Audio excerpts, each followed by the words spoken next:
Skull Rock Podcast is brought to you by the generosity of the following companies. The Old Mill Press, publishing beautifully crafted books that illuminate our world. To learn more, visit theoldmillpress.com. And by listeners like you. This is animation director Matt O'Callahan, and you're listening to the Skull Rock Podcast. Aye, matey, remember this as the day you sailed with the Skull Rock Podcast. Proceed at your own risk and mark well me words. Dead men tell no tale. Welcome to Skull Rock Podcast, the show about all things Disney and pop culture. Every week we take you behind the scenes of some of your favorite Disney films, theme park attractions, performances, books, music, as well as what's streaming, what's in theaters, and what's going on with this universe we call entertainment. I'm Aljon Go, musician and longtime Disney, Marvel, Star Wars, and pop culture fan, and you can contact me, Aljon, ALJON, at skullrockpodcast.com. And I'm Dave Bossert, artist, filmmaker, author, and welcome to the Skull Rock Podcast. If you love Disney and pop culture, please subscribe to the show wherever you get your podcasts. You can also like and follow us on Facebook, X, Blue Sky, Instagram, LinkedIn, and our new YouTube channel. You can also email me at dave@skullrockpodcast.com. Aljon, we are back in the Skull Rock studios in Nashville and Los Angeles. Yeah. Just so our listeners know, the last month has been absolutely insane. Yes. You know, I went through 9 states. I did a lecture at the Palm Springs Museum of Art at the Annenberg Theater.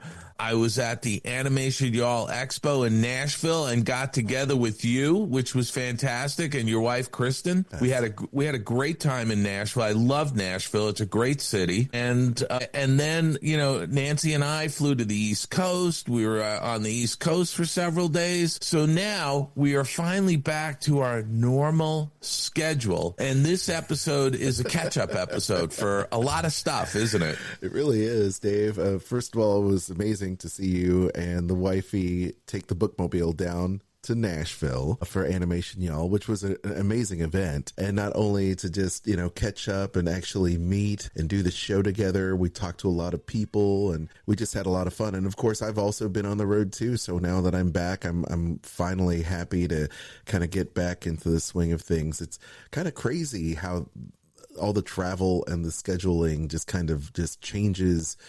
It turns your world upside down, topsy-turvy, It really does.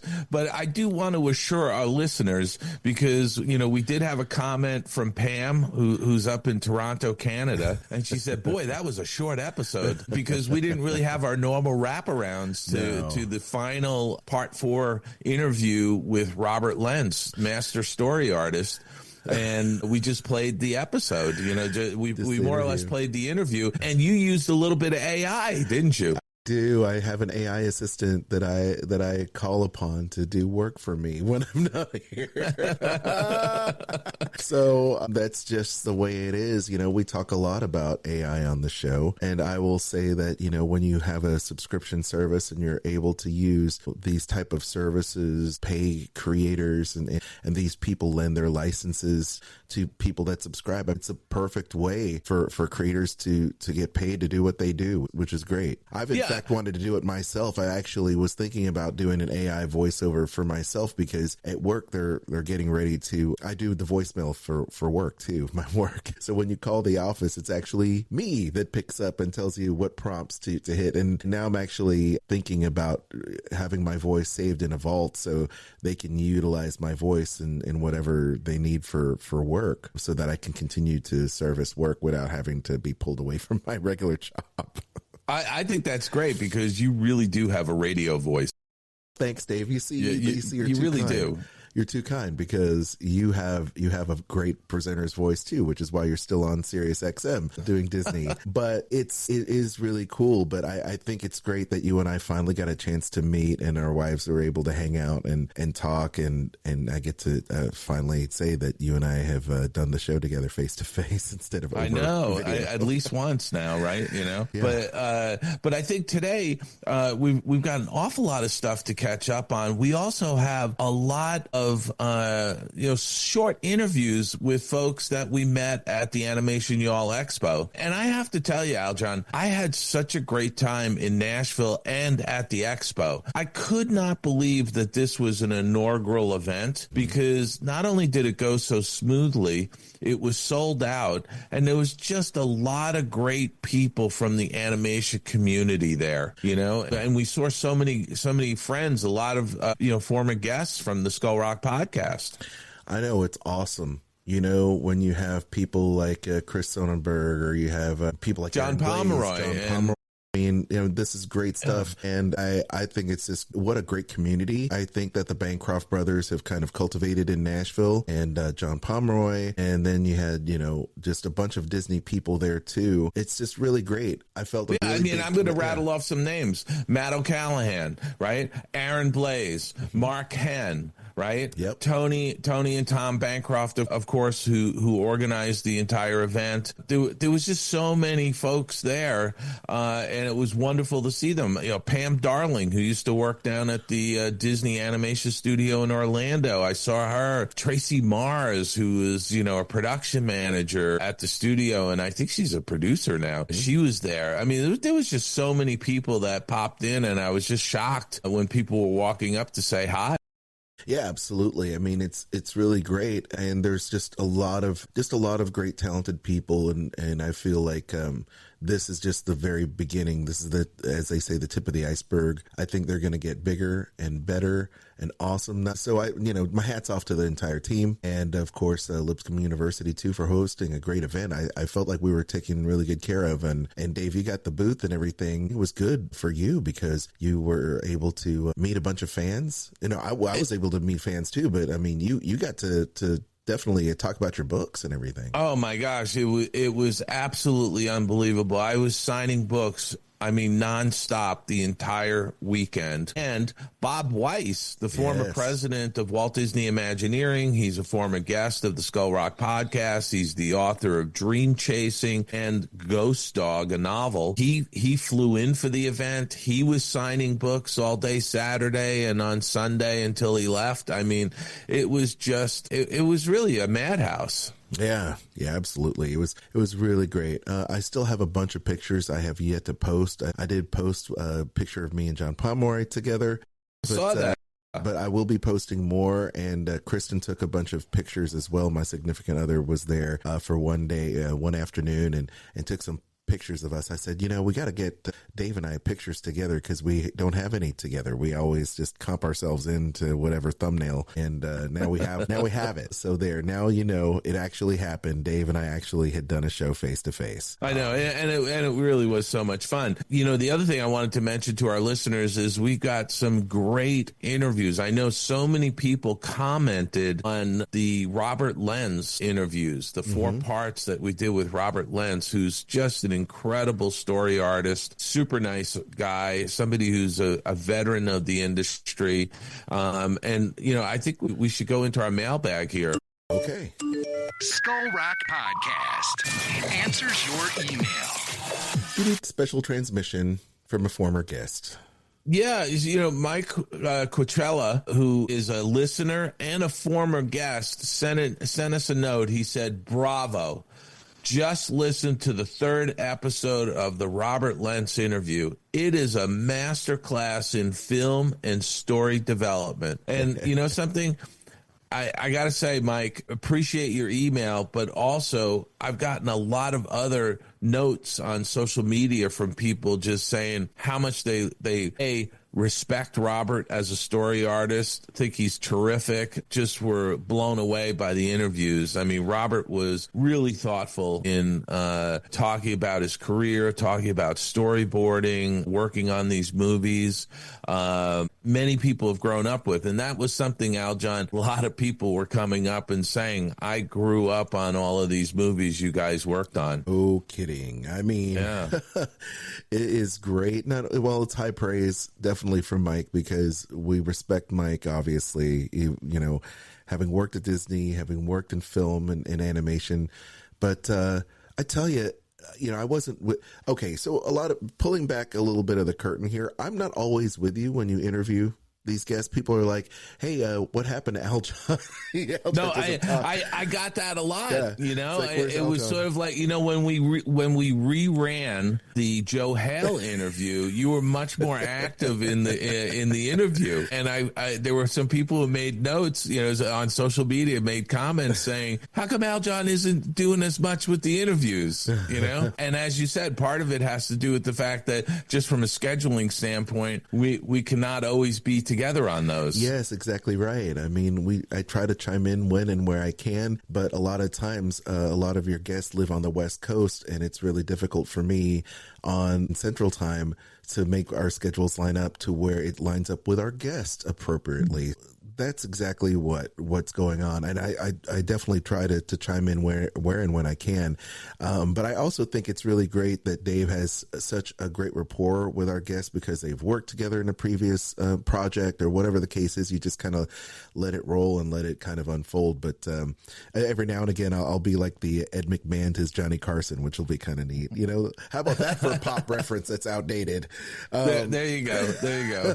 Yeah. But yes, sir. So, I mean, it's cool, but I do appreciate that. Yeah. Early going during the pandemic, we weren't going anywhere. We weren't doing anything, and I wasn't traveling to work. So it was a little bit easier for our schedules to align. It was just a different time for sure. But there you go. I pulled back the curtain, peeling the onion. And you know something? Again, we've got a terrific slate of guests coming up. I mean, I always sort of say we have another great guest. Every guest we have on the show is a great guest.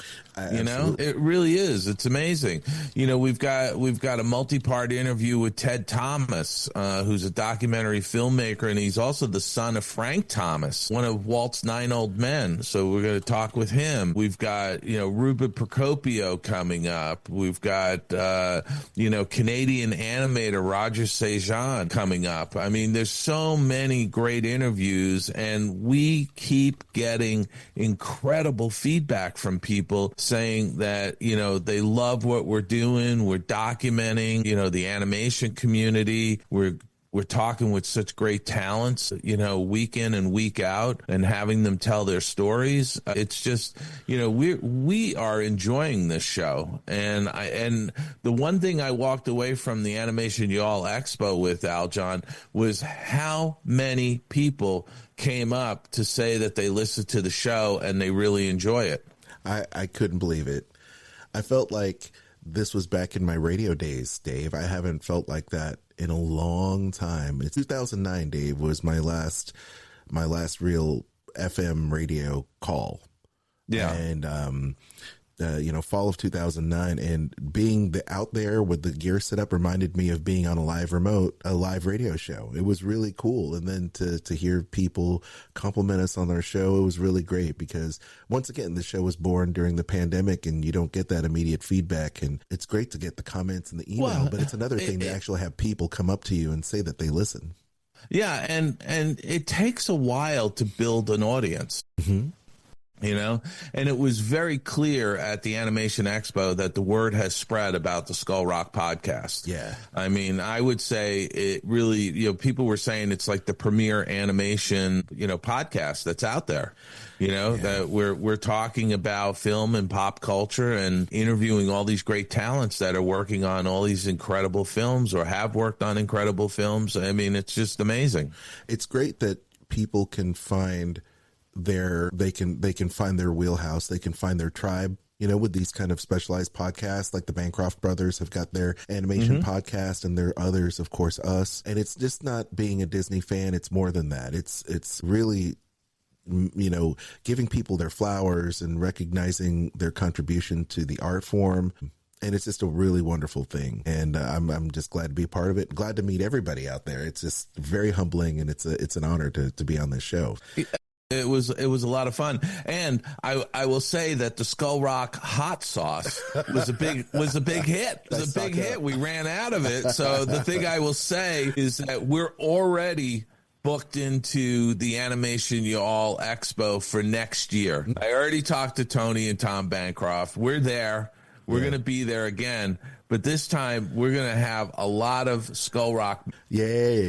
Including enough hot sauce that people aren't walking away disappointed that we ran out of it. There you go. Well, you see, if you're lucky, if you're one of the few, you're one of the lucky, that'll be great. I think that'll also be one of our perks. I think maybe for our Patreon people that we'll send you a bottle of hot sauce. Yeah, I think that would be awesome. We should put in, whatever you do on those, a level, a tier for people to subscribe. I will tell you that I absolutely love that hot sauce.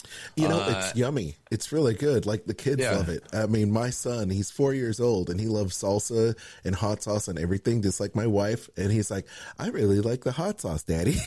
Yeah, well, you know what? It's not too hot, and it's a little on the sweet side. It is. So it's got that sort of, a little kick to it, but not too much of a kick. Are you saying that it's a reflection You're not sweating. Is it a reflection of your personality, Dave? Is that what you're saying? Maybe. But on the label it says Dave and Al John's kick-ass pirate sauce. I love that. That is so good. It is so good. Well, hopefully next year we'll have more kick-ass pirate sauce for the masses. And I tell you, man, it's great. And by the way, Mike, it's great to hear from you, buddy. I hope everything's good for you. I really appreciate the email that he sent, and Mike is a master story artist himself, so having him give that high praise for the Robert Lentz interview is it's just fantastic to hear that. Absolutely, man. Well, we're gonna slide into some interviews here in a little bit. But I guess here's a segment we haven't done in a few weeks. I feel like it's long overdue. Yes. Dave and Al John's pick of the week. Dave, we're back in the saddle. What have you been checking out? Well, Al John, because I was on the road, I didn't watch a tremendous amount. I mean, I will tell you what's really cool about traveling now is that when we were in hotel rooms, we're able to cast our streaming channels off of an iPad onto the hotel room television. Isn't that awesome? So we were able to continue to catch up on some of the shows we've been watching. But from a movie standpoint, I did go see a new movie that came out this past weekend called Black Bag. Yeah, I've heard about this. Yeah, and the synopsis is when his beloved wife, Catherine, is suspected of betraying the nation, intelligence agent George Woodhouse faces the ultimate test, loyalty to his marriage or his country. This is directed by Steven Soderbergh, and it's from Universal Pictures and Focus Features. This is a great espionage movie. Really great movie. Now, this is more cerebral, and I will say that you can watch this when it comes onto a streaming service. This is one of those movies you don't have to see in a movie theater, but I would recommend that you do see it in a movie theater because the performances are fantastic. I loved the cinematography and the lighting on some of the scenes in this film, and you can really appreciate it when you see it on a big screen. The film stars Cate Blanchett as Catherine St. Jean and Michael Fassbender as her husband, George Woodhouse. It's got a terrific cast, including Pierce Brosnan, Naomi Harris, Tom Burke, who, by the way, plays C.B. Stryker, which is a TV show on HBO Max that I've I've talked about in the past and I've been watching. Tom Burke is terrific. He plays a different kind of character in this film, but I thoroughly enjoyed this film. The performances are outstanding. The story, the filmmaking, the whole package is there. Rotten Tomatoes gives this 97%. 97%. That's so amazing. this is the Steven Soderbergh has hit this one out of the park. It's a fabulous movie. Both Kate Blanchett and Michael Fassbender are terrific. So I highly recommend this. 2 thumbs up from me. Trailer looks really good, Dave. Yeah, it's really a great film. So check that out. It's in theaters right now. I also got a chance to see Mickey 17, which is Bong Joon-ho, who did Parasite. If you remember that film from a couple years ago, Yes. that won a bunch of Academy Awards. Yes.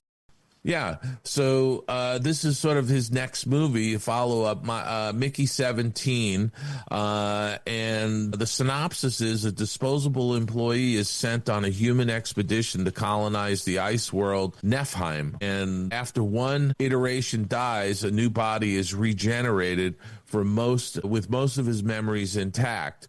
So the concept here is that they're able to sort of 3D print a new version of Mickey. Crazy. Right? So they're able to take Mickey and they're able to send him out onto this new planet, tell him to take his helmet off. They find out what kind of stuff is in the atmosphere. It kills him.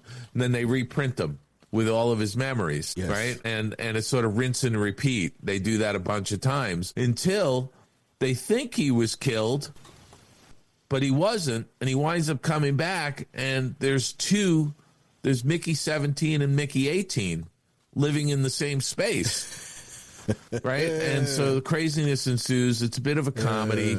Mark Ruffalo plays an over-the-top character. This is a sci-fi film. Robert Pattinson plays Mickey Barnes, the character that keeps getting printed. And, I would just say that this movie is okay. Oh, no. I mean, I wouldn't say it's terrible. Rotten Tomatoes gives it 78%. IMDb gives it a 7.1.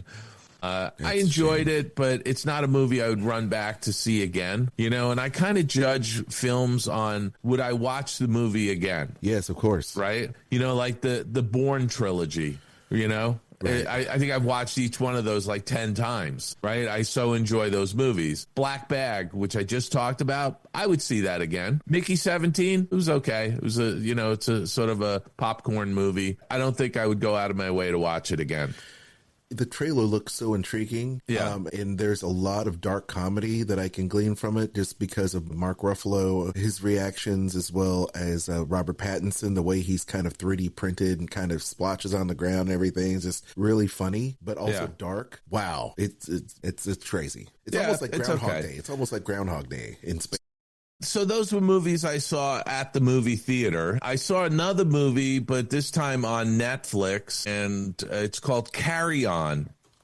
And it's about a young airline security guard is blackmailed by a mysterious passenger who threatens to smuggle a dangerous package onto a plane on Christmas Eve. This is on Netflix. It stars Taron Egerton as Ethan Kopech, who is the security guard, and Jason Bateman plays the traveler, the mysterious traveler who's really a villain. Mm-hmm. And, there's a terrific cast. Dean Norris is in this, Josh Brenner, Danielle Deadweiler, Benito Martinez. There's a good cast here, but and Theo Rossi, the Watcher, plays sort of a sadistic character. It was mildly enjoyable, but not a great movie.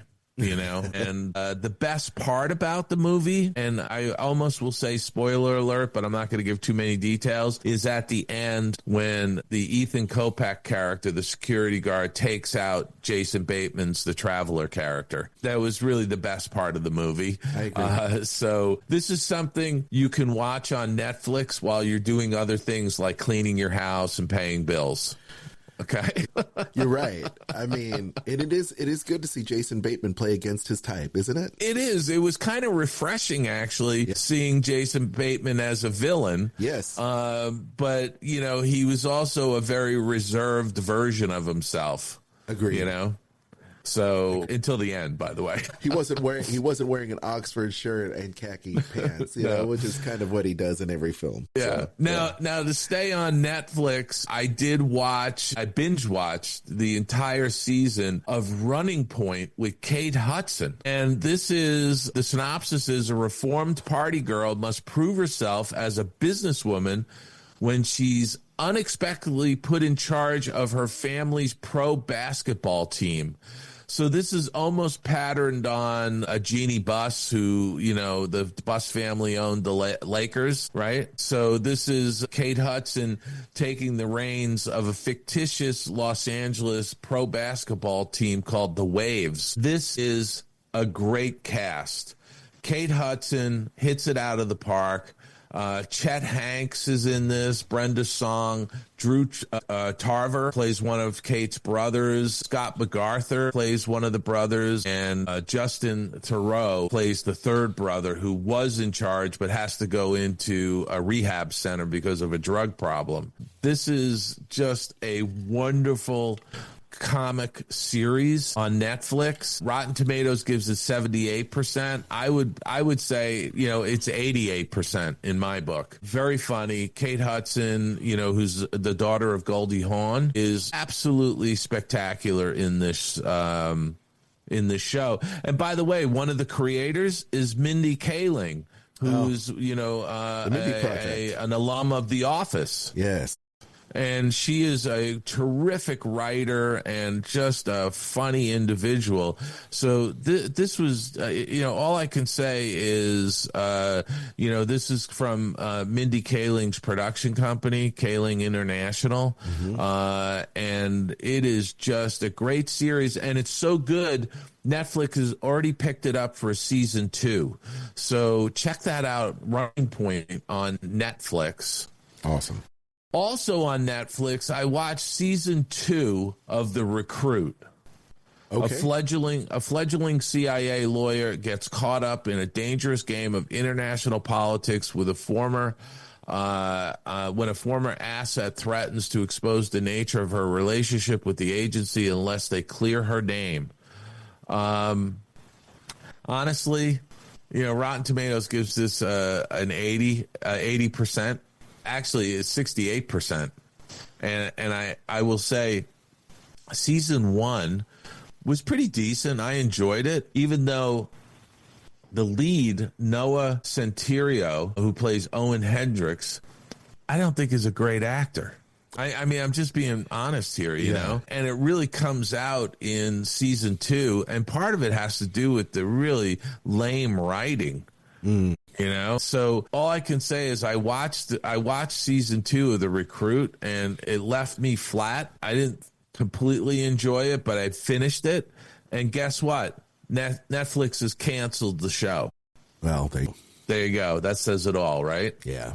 Now, finally, I want to mention a film that just hit the theaters. It's called The Day the Earth Blew Up, a Looney Tunes movie. I have this marked. Tell me about it. It is. Look, I watched this back in December because it was up for Academy consideration. So it was on the Academy app, right? So I got to see it in December, even though it released this past weekend. Mm-hmm. Okay. This is a funny animated movie. Awesome. Really great animation, hilarious script. Great characters. I love this film. I was laughing out loud in various parts of the film. I really enjoyed it. I think I did say when I initially reviewed this back in December that I felt the filmmakers probably were a little influenced by Ren and Stimpy, because I actually really sort of felt they were channeling some of the poses, if you will, the animation poses that you would have seen in a Ren and Stimpy episode. Yes. But that aside, I'm not dinging him for it. I'm just mentioning it. That aside, this is a funny film, and this is animation at its finest. I thoroughly enjoyed this, and I would recommend people go see this film. If you get a chance, see it on a big screen and support animation. I really dig the trailer for this. Yeah. I'm looking forward to seeing it myself, but I can totally see the kind of Ren and Stimpy, the kind of sight gags that were often put in there with the eyes bulging out and the different things, the exaggerated facial features and the different things in that. And it just looks really great. I mean, I just love how everything, like the town burns down. It just is pretty awesome.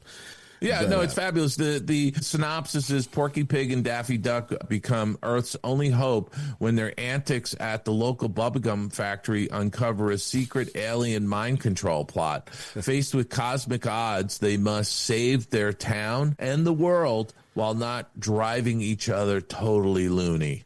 Look, I really thought that this film was fabulous. Rotten Tomatoes gives it 86%. And I would just say, if you love animation, if you want sort of a bit of a throwback to some of the retro stuff, but it's sort of, retro future, if you will, it's the classic golden age of Warner Brothers animation meets, today's world. I thought this was a really fun film. It was ridiculous. It was funny. It was comic animation at its finest. Check this out. Go to the theater, support animation, see this film on a big screen if you can. I can't wait. I can't wait to see it, Dave. Awesome. That's what I've been watching. Okay. I'll have more next week, but there was other things I watched, but I don't want to sit here and talk for the entire show about all the different things I've watched. But being on the road, you get to consume a little bit more, even if you're in hotel rooms. You see, now we're making up for lost time, because now our listeners like, won't these two ever shut up? I know, really. They're going to be sick of us. I know, right? Well, speaking of animation, Dave, I finally saw Moana 2 with the kiddos. And? It's good. I think it's hard for films, the sequels, to live up to how great and, dare I say, original that the original premise was. Moana is a beloved figure in this house, and the kids love it. They absolutely eat it up, just like, Anna and Elsa and Frozen. But the sequels, this one's probably the most lackluster sequel that Disney's put out. But I will say, for a kind of meh sequel, it's better than some of the other stuff that has come out of Disney over the past 4 years. I agree with you on that, and I think I mentioned that I felt that this sequel lacked a heart. Exactly. The art is beautiful, yes. The animation art, there's a lot of beautiful things about this movie, but it doesn't have a heart. The story lacks the heart. Exactly. The story has a lack of heart. However, the music is good. The animation is great, and the characters are ones that, they don't have to spend a whole lot of time reestablishing the world and the characters that the other one did. So it's fine. 6.7 out of 10 on IMDb, and it's good. And I agree with that. Let's talk about some more interesting things. Invincible. It's an adult animated series, of course. Skybound Image Comics is behind this particular show. Robert Kirkman, who is the popular writer for The Walking Dead, creator of The Walking Dead, has put together this world of Invincible. And it's basically what happens when a Superman type character comes back with an invading force and has a son who has no idea that his dad is actually the harbinger of things to come for this Earth invasion. This is season 3, and the cast is got great voiceover cast. Stephen Yeun from The Walking Dead, J.K. Simmons from the Spider-Man films, Sandra Oh from Grey's Anatomy. They're all there, and so many more. It's a great series, and I will say it's a shame that the series has got seemingly, and this is from what I've heard as well, because I follow what people say about these particular projects, that they've reduced the budget, so the animation is not as good as prior years, but also the series took several years in development during the pandemic to come out, and so they went through a lot of different phases. So they've kind of simplified the animation, but I think the story, what is a guiding light for this, and I really dig the story. So if you're into these kind of graphic novels come to life, adult content, and superheroes, I think you'll like Invincible. It's definitely a different take on the superhero trope for Marvel and DC. I think people will like it. It's kind of like the alternative rock of superhero animation. I also saw a brand new documentary called Devil in the Family: The Fall of Ruby Frank. Now, Ruby Frank is a very popular figure among family vloggers. Dave, are you familiar with this phenomena of family vlogging and YouTube capturing these behind the scenes moments with your family? You're familiar with that? Not really. Okay. She's got millions and millions of followers. She is probably one of the most followed families out of Utah. You can kind of see where I'm going with this, but it follows Ruby Frank, a former YouTube mom blogger with millions of followers who was sentenced for prison for child abuse, Dave. Wow. And it is amazing to me. I remember reading about this in the paper. Yes. And basically out of Utah, there are a member of the Mormon church. And of course, basically, you know where I said Utah, and you automatically knew. This family of 8, it's amazing. They basically, the Mormon church, and I know Mormons, great people. Some of them are on the extreme, like a lot of different religions. They have their extremists, but they embraced social media as a way to propagate their worldview and to try to get more people into the church. She gets basically seduced by the love and the adulation of being a mom blogger, millions of followers, and then it just turns south really quick to the point where it breaks apart their family. They get hooked up with this creepy psychologist person, and all of a sudden one of their children breaks free from this underground bunker, emaciated, and is calling for help from a local neighbor. They call the police in, and then, all this craziness happens, and this to me is just so sad. But, and once again, reality is stranger than fiction.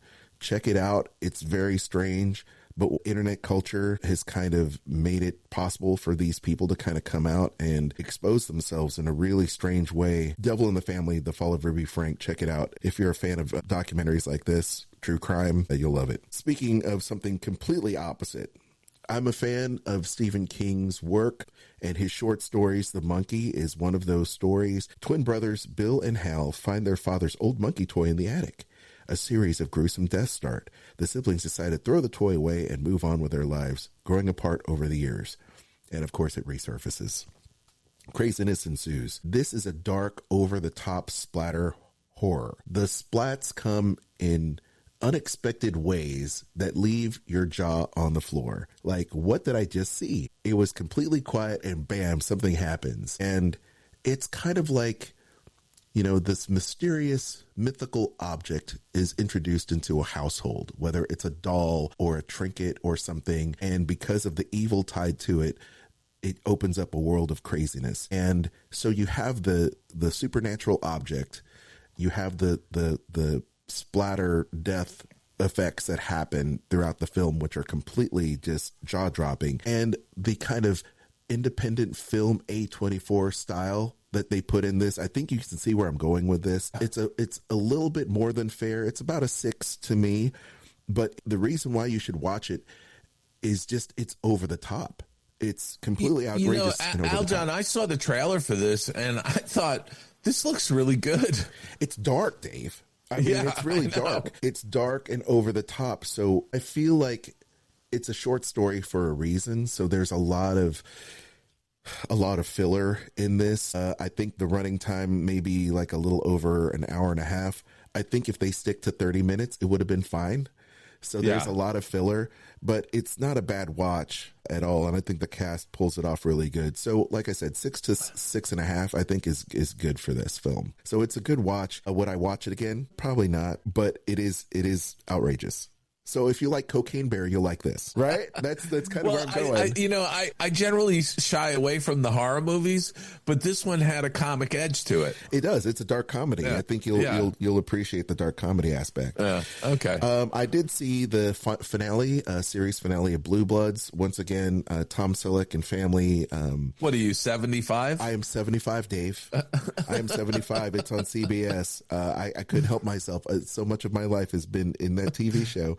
No, I'm joking because, a lot of those shows like Blue Bloods have, a silver hair following. Oh, 100%. CBS and Paramount. But I have watched Blue Bloods over the years. It's not a bad show. No, it isn't. But, it's situation drama. So there you go. And I don't know if I talked about this, but I'll talk about it now just really quick. Fanatical, the catfishing of Tegan and Sarah. I may have alluded that I've seen it, but it's a short series, but it follows a catfishing scheme that targeted fans of indie rock band Tegan and Sarah, exploring the dark side of fandom. Once again, crazy, true to life documentary about how people take advantage of others on the internet, especially people with a lot of fame, and try relationships and getting money and extorting money from these people, taking advantage of their fandom. It's just really sad. So, I'm glad that the band is making amends with fans that have gotten basically taken advantage of. But once again, you can't believe everything that you see, or if you get catfished on the internet, you just have to be careful of those type of things. And last but not least, Your Friendly Neighborhood Spider-Man on Disney Plus, another animated TV show. Hey, this is great, gang. If you love that cel-shaded kind of 60s style of comics being drawn to life, you're going to love it. I really appreciate the animation. I love the animation style. I love the music, the sense of New York City, the sense of urban is being captured in this, much like the Teenage Mutant Ninja Turtles in a way. Very street, but I really dig it, and I really dig what they're doing with the series. So check it out if you really want that, if you really love that kind of drawn-to-life comic book panel style. I think you'll love it. So kudos to Spider-Man and what they're doing on Disney Plus. So that is all, Dave. Can you believe it? All right, so check it out, gang. If you love our discussions about what's currently streaming and what's in theaters, please feel free to shoot us a line and tell us your thoughts. We'd love to hear from you. And if there's something you suggest, let us know in an email. All right, Dave, it is time now for some interviews. I guess. No, you're jumping past all of our pop culture. Oh my gosh, we're doing it. We're actually doing it. I can't believe it. We've been away from the show for just a few weeks, and you're already forgetting our routine. Come on. I know, Dave. Here you go. Skull Rock Podcast. This week in Disney and pop culture. How I've missed that intro. How I've missed that. Dave, I have to tell you, Snow White, the Disney live-action Snow White, I have zero inclination to watch this film. I don't know what it is. No, I know what it is. It's Rachel's. I just can't stand her. I can't stand her. I love Gal Gadot, and I love Snow White. Snow White is one of my most beloved Disney princesses, but I just I cannot stand younger people telling me what to think. I just can't. I think, Rachel, how do you pronounce her last name? Zegler. Yeah. Ziegler? Yeah. I think she's a numbskull, and the reason why I would say that is that she's not, her criticism of the original film is, really shows her ignorance. Yes. Because she's not looking at the original Snow White and the Seven Dwarfs from 1937. She's not looking at it through the lens of when that movie was made. 100%. Right? So would that movie be made differently if they did it today? Probably, but it was made in 1937 and it stands on its own as a work of art. It is the pinnacle of animation in my mind, along with Pinocchio. They're works of art, moving works of art. And, you're not going to go in and change anything about that movie. In hindsight. That's like going into the Louvre and saying, hey, let's repaint the smile on the Mona Lisa. That's how I would look at it. Right. You're right. The original Snow White is one of the crown jewels of the Walt Disney catalog, Disney Company catalog. And the fact that they went down a path to make a live action version of this film is, and I'll go back to what Steve Jobs said years ago. You can either make a brand deposit or you can make a brand withdrawal, right? And I think that from everything I've seen on this live action version of Snow White and the Seven Dwarfs, everything I've seen about this film on the trailers, the articles I've read, it is a disaster. This is a brand withdrawal for the company. And by the way, the article I sent you, Aljon, somebody at the company just quote, they need to get this over with. In other words, just put it out there, get it over with and move on. Right? Yeah. Now, they've done live action remakes of some of the other films, notably Jon Favreau's The Lion King, right? Mm-hmm. Which obviously is all CG, but made to look realistic. That was done terrific. Jon Favreau did Jungle Book, didn't he? Yes. The live action version of Jungle Book. Really terrific. Very well done. You're extending the brand of those particular films and giving an audience a choice of which ones to watch or watch all of them or whatever. But they've misfired on Pinocchio. They've misfired, I think, on The Little Mermaid. And this is the big misfire, Snow White. They should have just left this alone. Some films don't need to be remade. I didn't mind Beauty and the Beast. I thought Beauty and the Beast was fine. I thought Maleficent did fine. Yeah. I thought Alice in Wonderland did fine. I thought The Little Mermaid was fine too. I didn't think it was bad. And then I have yet to see Mufasa. I've heard it was good. Dave, I think you've already seen it. No, I haven't seen it. Lion King was fine. Jungle Book was great. Like there's a bunch of good stuff, but I have zero faith that this movie is going to do any justice to the Disney brand. And you got to think, if it reached the Hollywood Reporter, and this is where the quote is, inside Disney Snow White troubles, they need to get this over with, according to the headline from the Hollywood Reporter. Yeah. That does not bode well for a film. No. And I think is evolved and I say that in air quotes, as evolved as we have become, there is a lot of things we could do over, right? But it doesn't mean that you besmirch the legacy of the Disney company. This is the film that really helped propel Disney to new heights. Snow White. It's won Academy Award after Academy Award. What are you going to do? It's like biting the hand that feeds you.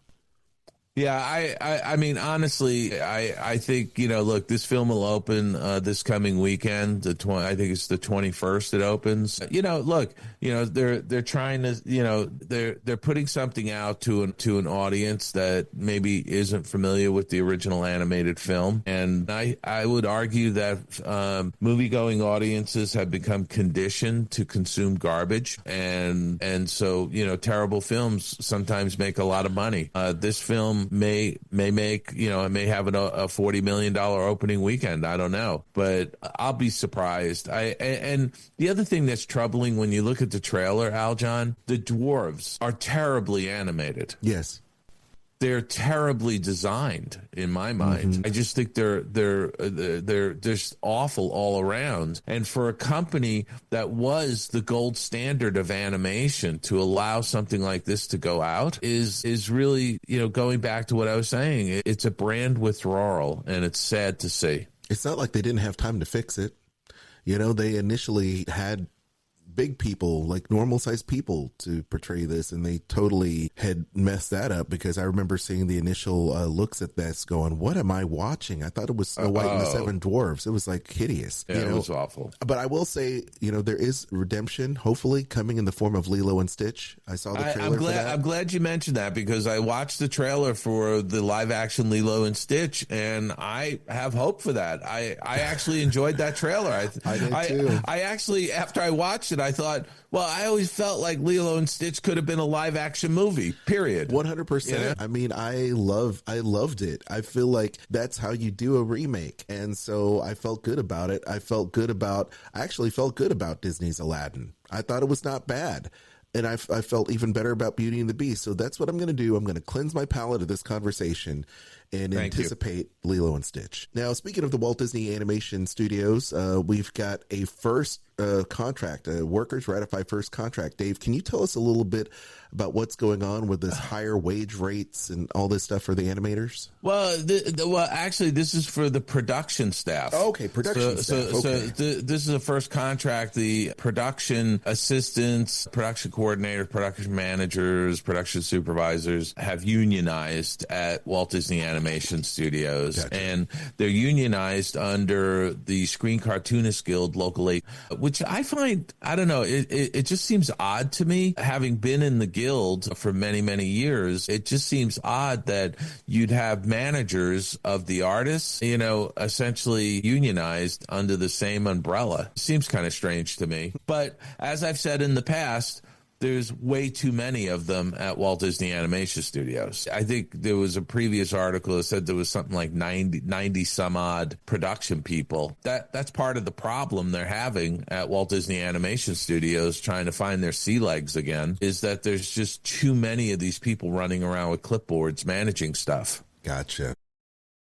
So, but there you have it. They got their first union contract. They got a bump in wages and other benefits, and there you have it. There you go. Well, speaking of Moana, Disney didn't steal idea for Moana, jury finds. According to the Hollywood Reporter, animator Buck Woodall continues to pursue copyright trial over the sequel to the 2016 hit, even though the jury's decision in this case may indicate he faces an uphill battle. This is interesting. We've mentioned this lawsuit in the past. Yeah. And Aljon, this is something that Disney's plagued. I would say plagued, but I'm going to stick with that. They've been plagued with this kind of stuff for decades. People come out of the woodwork and claim that Disney stole their idea for something, and I wouldn't say this is, only Disney. This happens at a lot of companies and studios. So they had a trial, and clearly the jury found in favor of Disney. Disney did not steal this idea.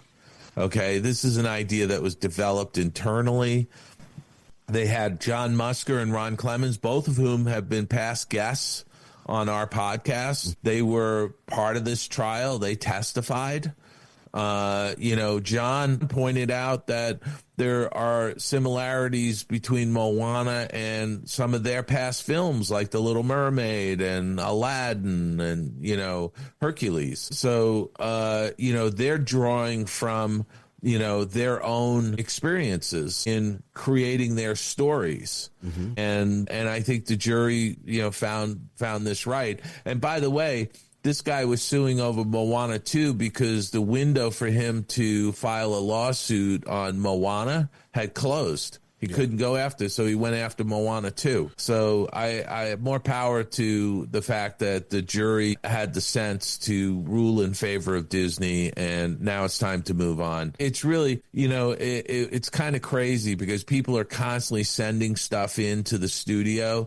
I remember when I worked at the studio, I got stuff, and it's like you open an envelope, you pull something, and as soon as you see what it is, you put it back in the envelope and you turn it over to the attorney and say, this showed up out of the blue and I'm giving it to you. I didn't read any of it. As soon as I saw what it was, I put it back in the envelope. You know what I mean? It's like people are almost trying to say that, the company, I sent the company an idea and they stole my idea. You know what I mean? I actually, something I'd love to get, I know a former attorney from the company. I'd love to get him on the show just to talk about some of this stuff without using people's names, because I remember being told a story about somebody at the Florida park. There was a guest that sued the company. In Epcot they have living seas.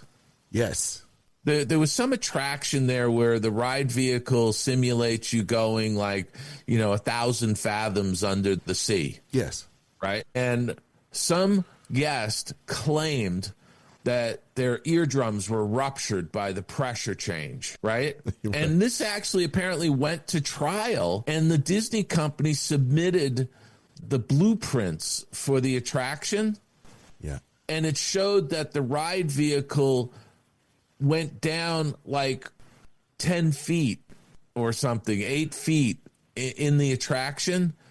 but it was simulating that you were going longer with lights going up and, you know, you were descending for some period of time to some great depth. Yes. Where, in fact, the ride vehicle actually descended like 8 feet or something. Yes. Or I'm not sure. It might have even been less. It might have been like 5 feet or something. Like 5-6 feet. But it descended 5 feet. There's no way your eardrums would have ruptured. Absolutely not. You know, and the whole case was thrown out. But the company gets hit with these kind of frivolous lawsuits on a regular basis. And I think it's really just absolutely crazy. And I wish that they would change make tort reform where if you file a lawsuit against a company for something and you lose, you pay the company's legal expenses. Yeah, no kidding. Yeah, because then it would greatly reduce some of these frivolous lawsuits. Yeah.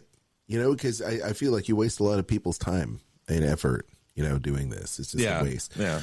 It's crazy. Well, I tell you what wasn't a waste. Freaky Friday. That is one of my guilty pleasures, Dave, is that movie. Jamie Lee Curtis. It's a classic live action film from the studio. Oh, yeah, absolutely. I mean, I grew up on that. Of course, it's not the first time Freaky Friday happened. I mean, there was an original Freaky Friday that happened years and years before, but it looks like they're going back to the well. Freaker Friday, Lindsay Lohan, Jamie Lee Curtis return to swap bodies over 2 decades later. It's a sequel to Freaky Friday from 2003. It's going to be, I guess, another trip down memory lane. It hits theaters in August. The trailer is hilarious, as you knew it would be.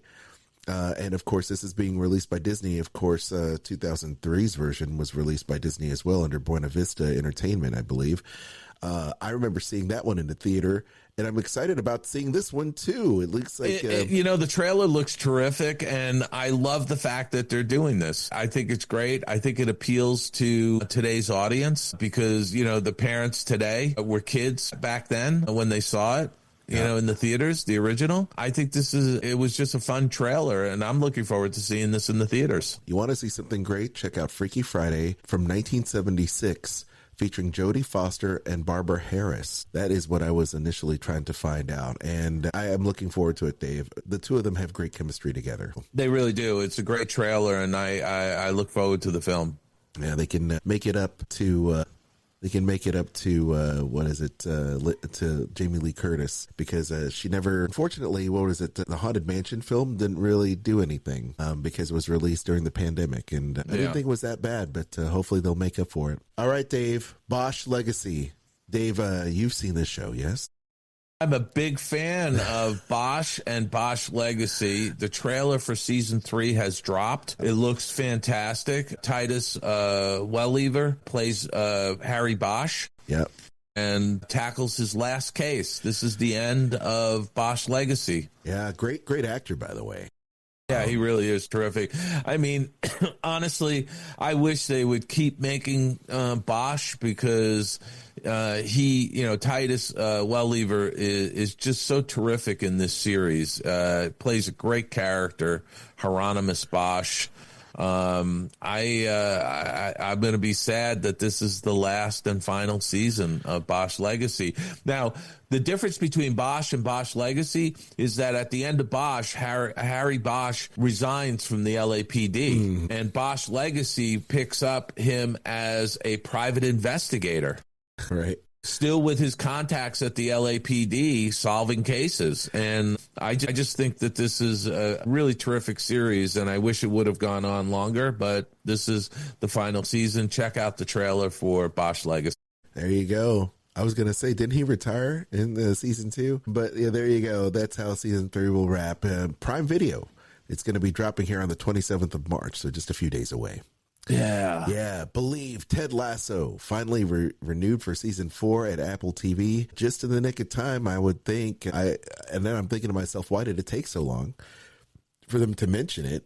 It should have been mentioned a long while ago, but of course, the pickup comes after co-creator and star Jason Sudeikis closed a deal to reprise his role for the title character, the manager of the fictional AFC Richmond Soccer Club in London. Dave, you're a Ted Lasso fan.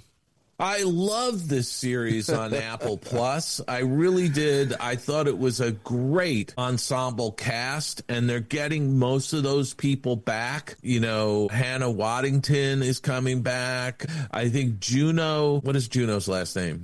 Oh, for heaven's sake.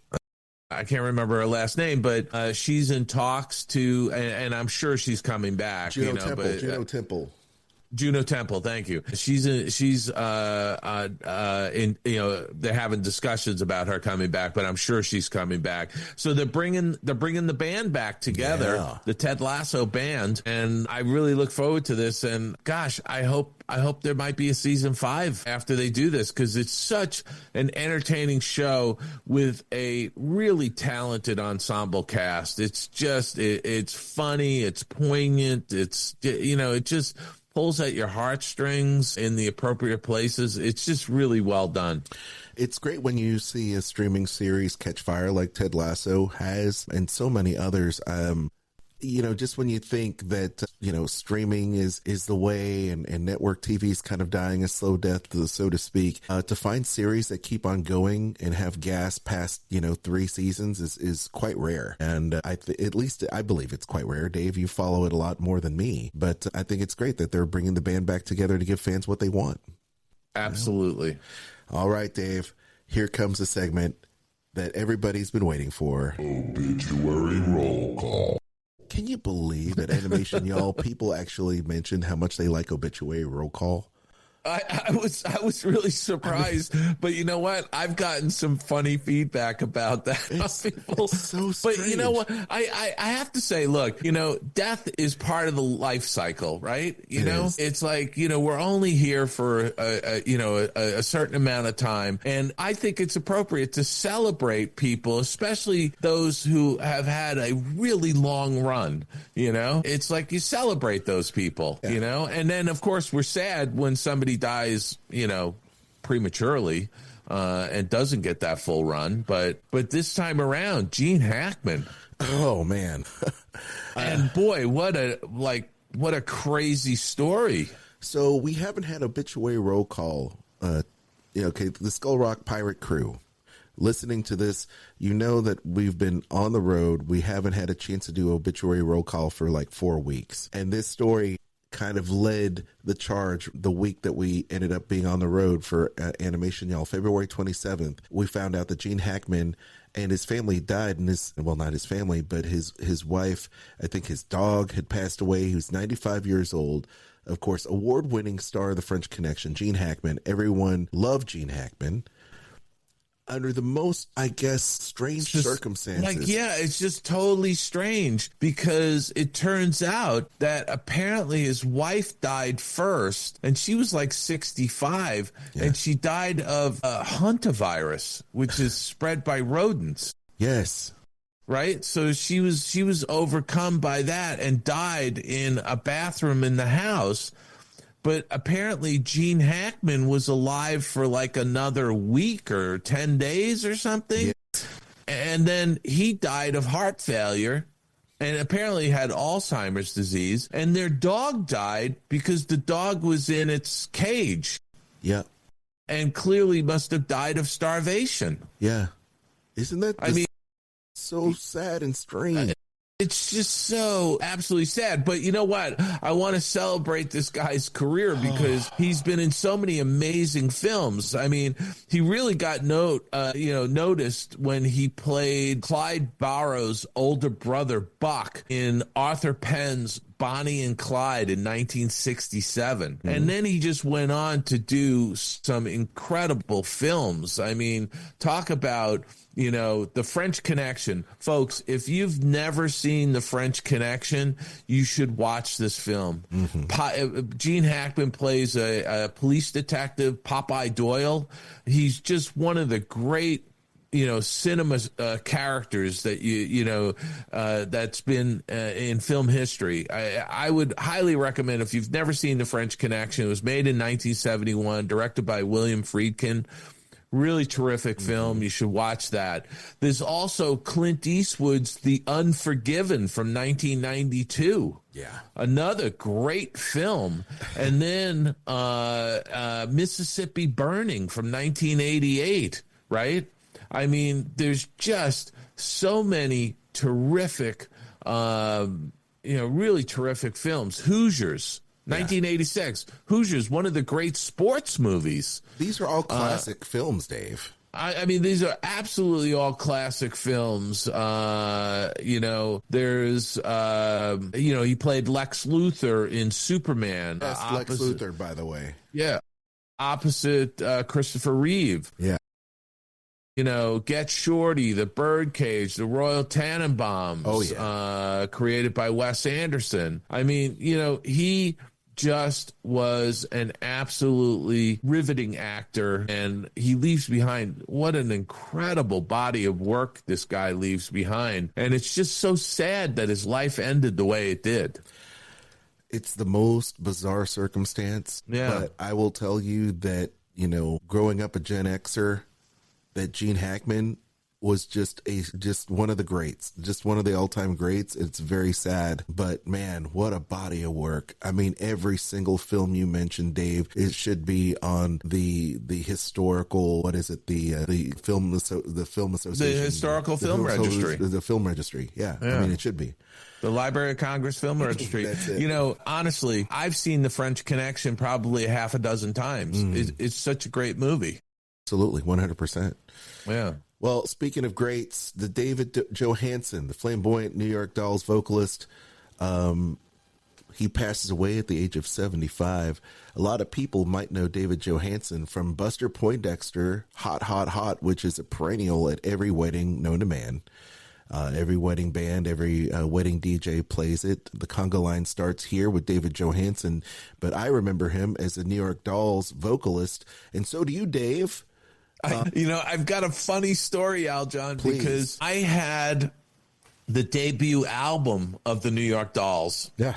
And I remember, I don't know, probably a year or two or so after that album was released, somebody I knew had a original Fantasia brochure from the premiere of Disney's Fantasia in 1940.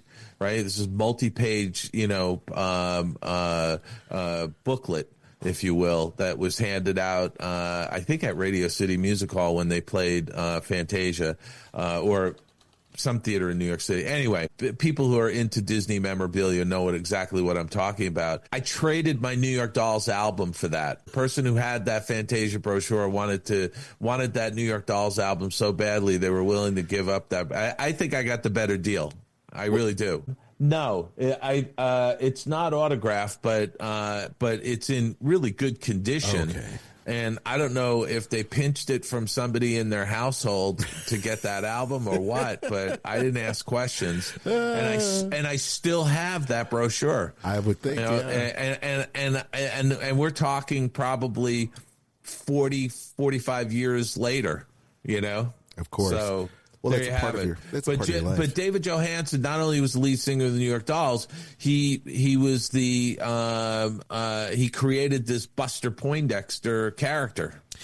Yeah, I mean, that's the thing, right? I mean, he was also a talented actor in his own right. He'd appeared in Scrooge and, oh gosh, what was it? Also, Let It Ride and Oz. I mean, he's just a personality and entertainer.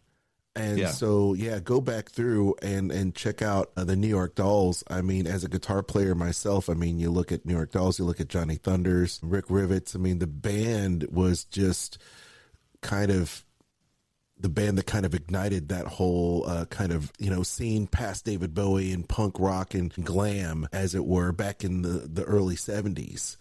So go back out there and check it out. I mean, I think they're a great band, and Johansen definitely a great front person and entertainer. And it's, once again, a shame, 75. Seems young still to me. Yeah, no, I absolutely agree. He had some health problems. I get it. But you know what, though? It is amazing. I mean, 75, wow. How about this, Dave? Joseph Wamba, did I say that right? L.A. cop turned novelist and screenwriter dies at the age of 88.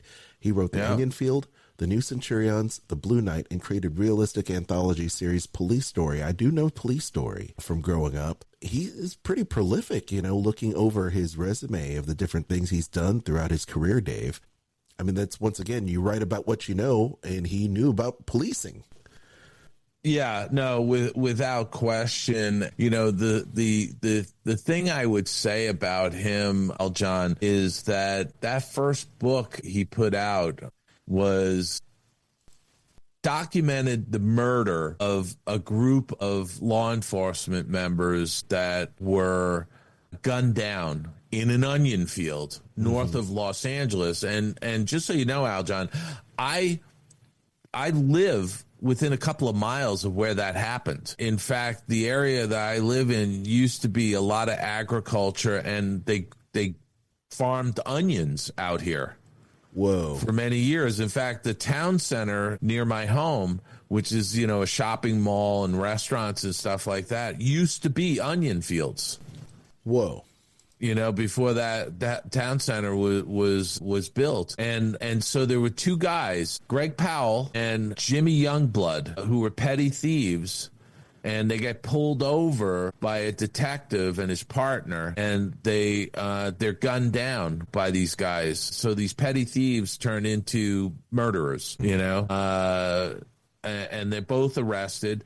There was a movie called The Onion Field that was done in 1979 based on Joseph Wambaugh's book, and it starred James Woods as Greg Powell and Franklin Seals as Jimmy Youngblood.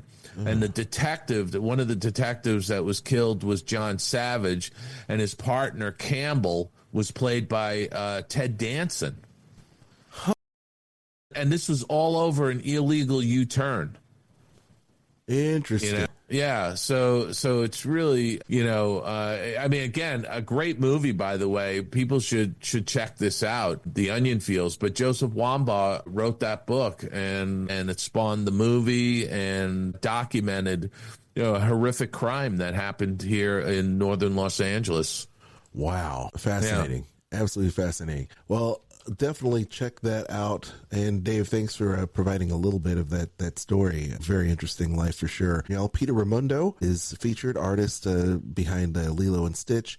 Andrew Hall, animator and comic book writer. Chris Banis. It was so great to meet her in person. She does the Disney Maniacs Facebook page. Right. And the Grand Circle Tour podcast with Stan Solo. Yeah. I mean, just absolutely fantastic to see her in person, and gave us beautiful gifts. I know, right? I mean, it's really great. She's an artist in her own right and a foodie. So my wife and I have a lot, my wife and her actually have a lot in common, talking about Disney food and all. But we will get into some of these as well as our listeners as well. We have a couple listeners who are also up-and-coming artists in what we'd like to call a look back at Animation Y'all 2025 right here on Skull Rock Podcast. Let's do it. Animation Y'all Expo here out of Nashville, Tennessee. We are here chatting with Peter Raymundo. And first of all, I'm a huge fan of Lilo and Stitch. And my kids, 4 and 5, are also huge fans of Lilo and Stitch. So we're happy to have you here. Thank you. Working on the Disney iconic characters. I mean, you didn't have any idea how iconic they would ultimately be. But you kind of do, to be honest with you. I mean, so I started, though, in 1995 at Disney. Or is it 95 or 96, one of those years. But because I left school in between, there's a couple months gap. But by then, the movies were already huge. I mean, we were already on, Disney was on a trajectory of greatness at that point. That's again, right. As they call the Renaissance, right, of animation. So you don't end up there, at least at that point, by accident, right? You want to go to Disney specifically because it's very hard to get hired, and you just know every movie, you do expect them to be great, and you expect them to be huge hits. And I mean, you as a young person, though, you might not know it's going to be 25 years later or 30 years later that you're still like hearing these things. But no, you do know you're not doing it to do something that's going to be put away. You're hoping to be at least for me, I'll speak for myself at least, but you've seen Pinocchio, right? And Snow White, and you do, like, when you're working on Beauty and the Beast and Mulan, you are thinking, you hope that can be as great as, in that on that same shelf. Absolutely. Did you have the art bug in you this entire time as a kid, where you're like, I just want to be an animator? Or was it something you grew into, like maybe you were interested in just drawing, but maybe not necessarily animating? No, for me, I definitely love drawing, like my whole life. I love storytelling, basically. And now, technology-wise, you got to remember that Disney, you could only see those movies like every 7 years or something, right? They'd put them out. So when Snow White came out, or any of those movies came out, it was a big deal the way they would cycle around. So you couldn't just see it, But when I saw, probably my favorite Disney movie growing up was probably Pinocchio. Just something about, just artistically, it was so amazing. And I also loved, like, the Mickey's Christmas Carol when that came out every year. I mean, I just love that. And but I always loved drawing. I tell kind of famously true story that in 1989, though, I saw the making of The Little Mermaid on the Wide World of Disney, and it totally, it changed my life. I saw that, and I didn't know what an animator was or a background or whatever. All I knew is I heard the music, I saw them in the studio, and I was like, that's a job, that's a thing, and I had to be a part of it. Where did you grow up? I'm from Ohio. I'm from Warren, Ohio. Oh, okay. My wife she's originally from Akron, so you have a couple Buckeyes, here. Yes, sir. And being from Tennessee, there's a lot of Ohioans here in Tennessee at the convention. So hopefully it wasn't too much of a drive for you. Do you still live there? No, I live in Orlando.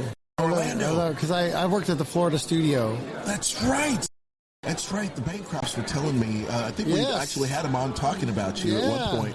Talking about the Florida studio, Dave Bossert was there for for a cup of coffee, wearing he actually went into the park as a Disney character. I think he did like Tweedledee or Tweedledum. I forgot which one he did.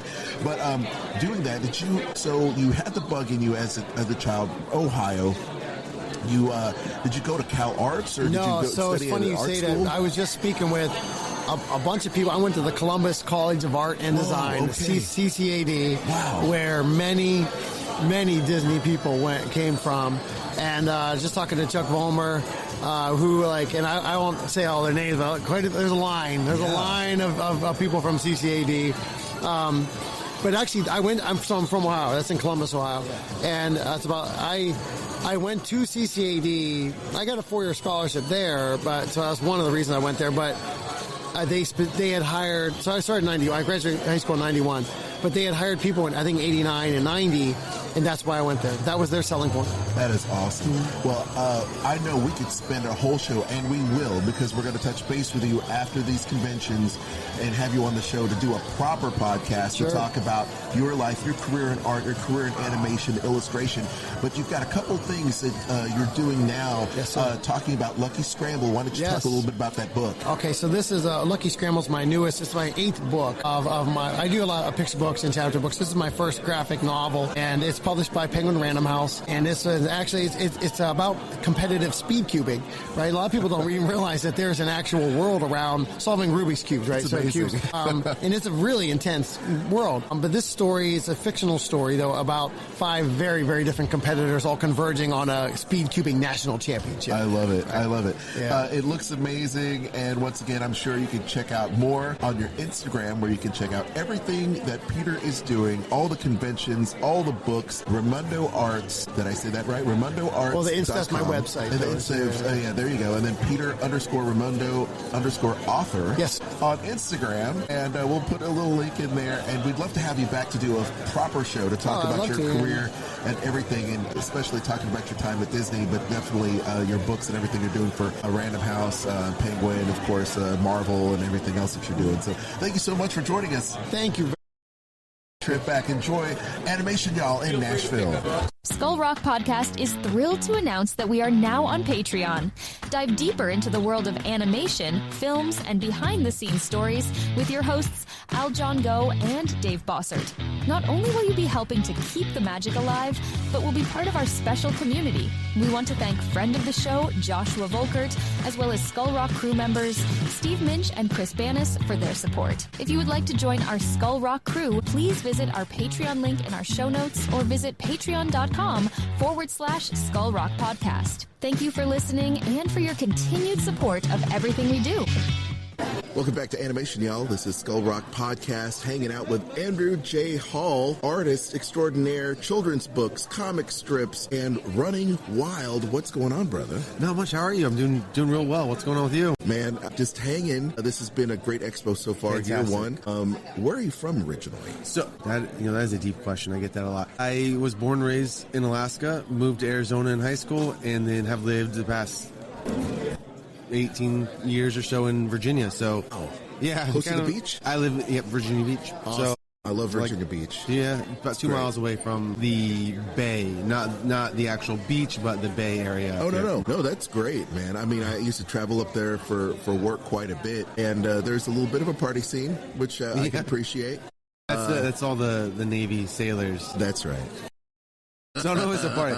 It's that's what brought me there originally was the Navy. You were in the military years ago. Wow. So. Well, thank you for your service. No, thank you. Yeah, I appreciate it. So yeah, that classic Navy bar crawl scene. You know what? I was in a band that did the USO tours. We performed pre and post 9/11 over there in Afghanistan and Kandahar Air Force Base. Oh, cool. Over the holidays. Yeah, it's something else, man. I don't know how long you were in there, but I never made it to Afghanistan. Did you ever make it to UAE, Bahrain? Yes. Or not Bahrain.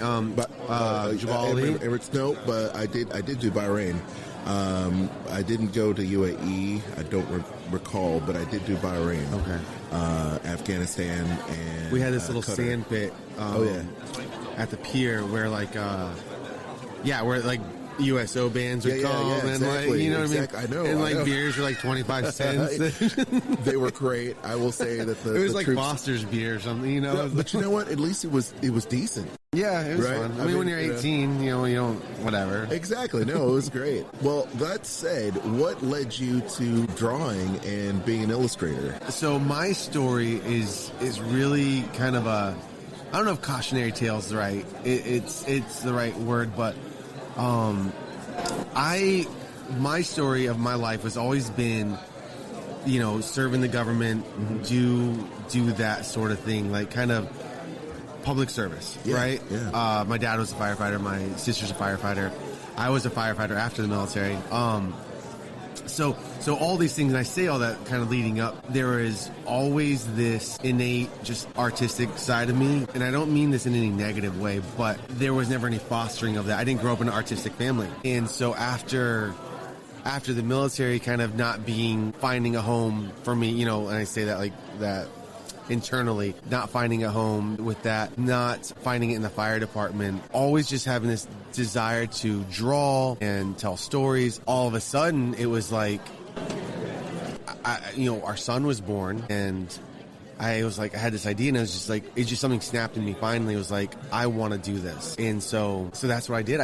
I poured my heart and soul into just telling fun stories and make good art and inspire imaginations. That's sort of like my little motto, is like, I just want to inspire imaginations. So were you always an artist, drawing in school? Did you go to school for art? I mean, how did that foster in you if you didn't have necessarily the support system at home? So I was always a doodler, and my parents were definitely supportive in that sense. Okay, I was always like a doodler, but it was never like, I grew up in that he's moral majority conservative, there's no art, there's no life in art, there's no career in art sort of thing. Yeah, well they wanted you to become something, son. Yeah. Become something. Yeah. Take on the family trade, do something. Right. Right. So that's really kind of how I got into, or as a doodler, I didn't have an art class in elementary or middle school. My school didn't have art. And then high school, I was so gung-ho, I'm joining the military, I'm going to die in the military, I'm going to be like Lieutenant Dan and just live and breathe this. Sure. That art wasn't anything. It was always just something I just did to doodle and for fun, but I never thought anything of it past that. But it just never left me. Okay, so you have this burning desire in you. You've got art. It's always been there in your life. Then you have a family. Is that the impetus for your children's book series? A little bit. The birth of your son? Was it the birth of your son? Or daughter? It was my son. It was this really defining moment, and for for my first book, it's called Bath Time Bonanza. And all my books are about different imaginative adventures. So when my son was about a year old, he was taking a bath and he was inundated by the drain, the water going down the drain. And so you're looking at this little brand new baby and is so enthralled by this drain hole. It's like, what is he thinking? And that kind of set the tone for like, what's this brand new little mind? And that's where that story. So then Bath Time Bonanza, this character goes on a ride in his toy tugboat down the drain and through the plumbing, out a fire hose, and all these things. No, it's very cool. I mean, the one thing when my wife and I stopped by your booth was like, our kids are going to love it because they can relate when it's time to tell them a story and they see the cool pictures and your illustrations in there. I'm like, hey, you can totally relate to it. And it's really cool. So you've got 4 kids books. Is it 4 kids books? So Bedtime Blast-Off, that's going to be Bed Turns in a Rocket and Goes into Space. Bicycle Bronco, him and his friends. I introduced more of a friend group on that book. Him and his friends, their bikes turn to horses. Big Western adventure. Nice. And then, again, the whole friend group in the 4th one, which is Bubbles Blow, they all jump into the city pool, and it turns into the ocean. Okay. And so I have a 5th one that it's written. It's not illustrated yet, but that one's called Backyard Behemoths, and that's playing in the sandbox and backyard, and it turns into the big Jurassic dinosaur world. Gotcha. Of course. It's fascinating. Boys love dinosaurs. So you've got the children's books, the short end, the comic strip. What's that all about? Digital?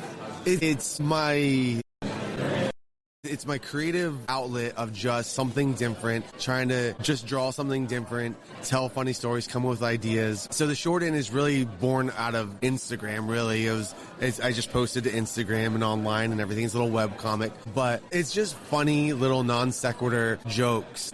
There's one I did for Halloween where this zombie is talking, or these 2 zombies are talking. This guy goes to the girls like, "Hey, I got a bone to pick with you," and he kind of has an angry look on his face. And she's like, she turns, she's like, me or whatever. And he's like, and then the 3rd panel he picks up. He's like, "Yeah, it's a femur," Gotcha. It's like dumb little puns and quips, Very cool. So it's just really for me, it was a different art style and learning more how to be sequential.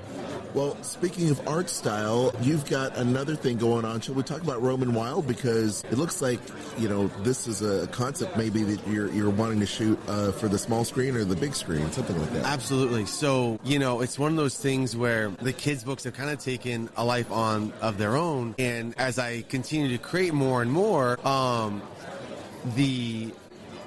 was like, well, this would be a really cool cartoon idea.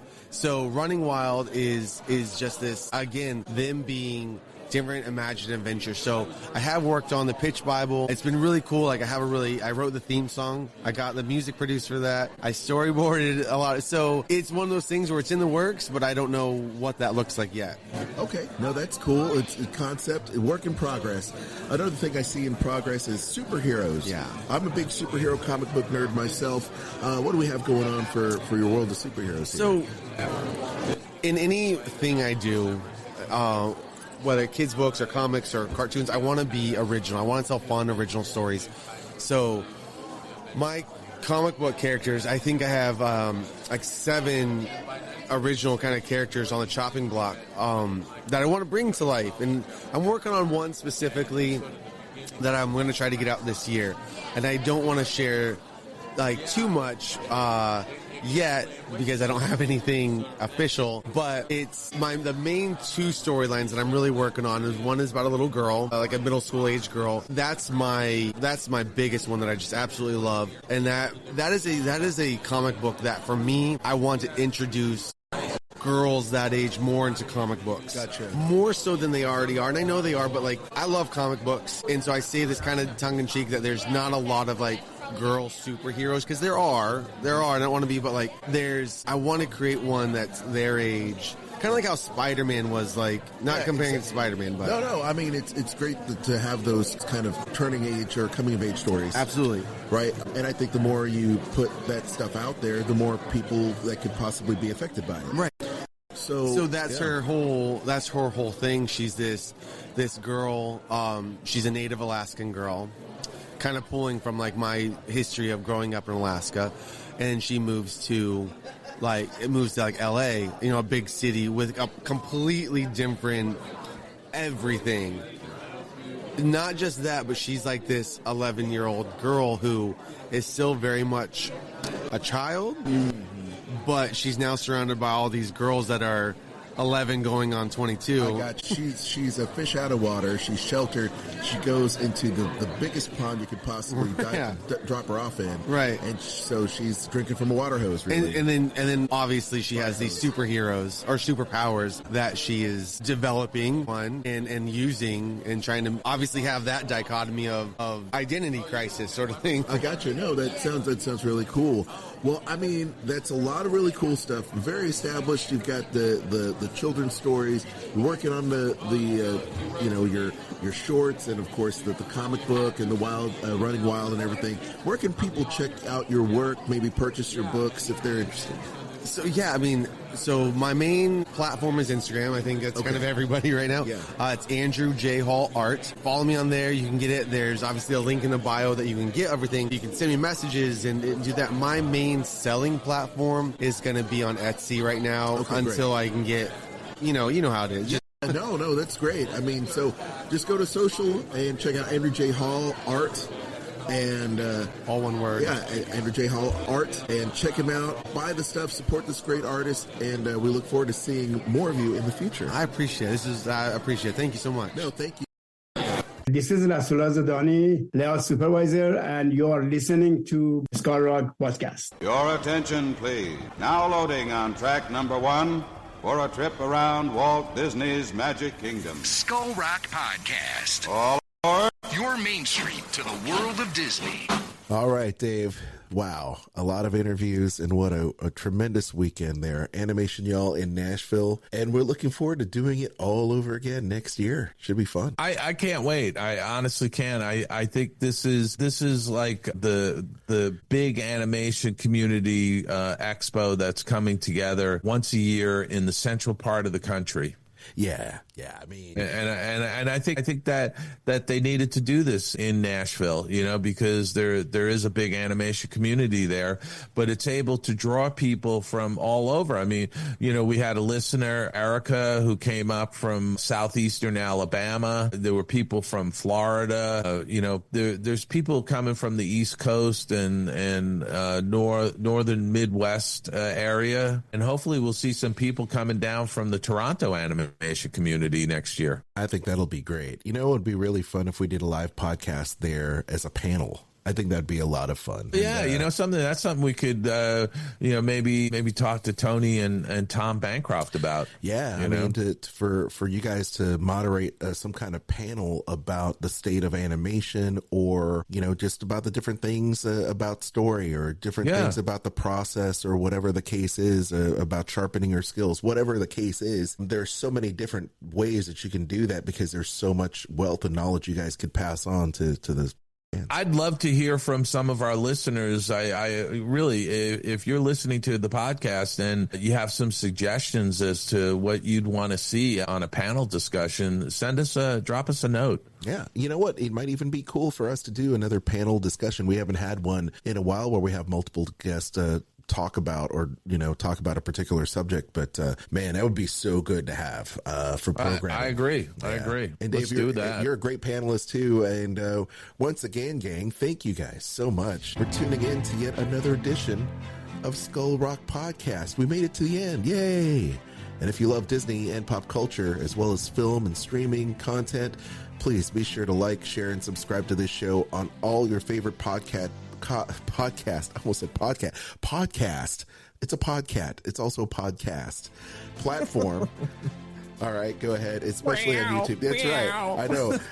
Back in the day, my cats used to just come into the studio. Now I have a lock on the door so they can't come in and get on the furniture while I'm on the show. But they do like the podcast as well. Please like, share, and subscribe everywhere you have podcasts, everywhere you listen to podcasts, especially YouTube. It's our new platform. Please check it out. Subscribe to that as well whenever we post new content. Click that bell for notifications. We're also on all the social media platforms as well. Most active on Facebook and Instagram, but we're also on X. We're also on LinkedIn individually. You can hit us Blue up. Sky, we're on there as well. And then our website is back. Check out skullrockpodcast.com. You can check out all the archive of shows. We've got hundreds of shows for you to listen to with great interviews with all these great filmmakers, animators, and Imagineers. You can email us as well. We'd love to hear from you, Dave or Aljon at skullrockpodcast.com. You can also check out my other podcast that I host about Disney food with my wife, Kristen, and cat R. Corey. It's called Dining at Disney. We have a show every single week. Please check out diningatdisney.com everywhere you find podcasts. And we're also on Sorcerer Radio at srsounds.com. All Disney music all day long. And thank Sorcerer Radio for their support of Skull Rock Podcast. Dave. And, you can find me on the Tunes Behind the Tunes show on Sirius XM, Disney Hits, channel 133. In March, we've been featuring You've Got a Friend in Me from Disney Pixar's 1995 classic Toy Story. So I give a little bit of behind-the-scenes information on that, and it's such a great song, so upbeat, You can get some of my books, signed copies of my books at theoldmillpress.com. And you can always check out my website, davidbossert.com. There's a tab for free stuff. So if you have one of my books and you live someplace and you want to autograph for it, send me a note. I've got book plates I can sign and send back to you. Just follow the directions on the page for the free stuff. And with that, Aljon, I would say it feels good to be back in a normal schedule again, as we will be for many weeks to come, because there's very little travel on the horizon right now, at least for the next 4 weeks. And I would just say to everybody, go out, have a fantastic week, be kind to one another, and we will see you back here next Monday, right here on the Skull Rock Podcast.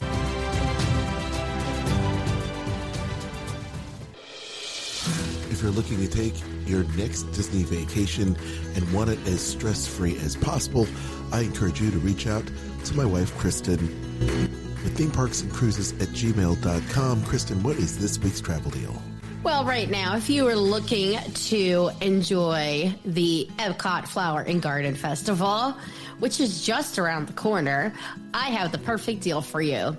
Right now, you can save up to 25% on rooms at select Disney Resort hotels. That's going to be from now through April 30th.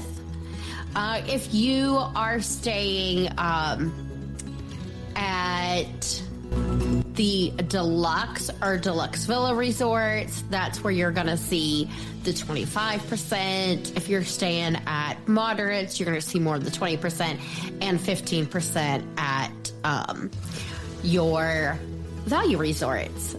And again, this does have limitations to it, of course. So, and you can stay a minimum of 1 night, or you can stay up to 14 nights. So you can enjoy 2 weeks at 25% off if you want to. Okay, if you are looking for to book that deal or any other ones for Walt Disney World, Disneyland, any of the cruise lines, whether it be those big ocean boats or the little river cruises, I can do all of that. You just contact me at themeparksandcruises@gmail.com.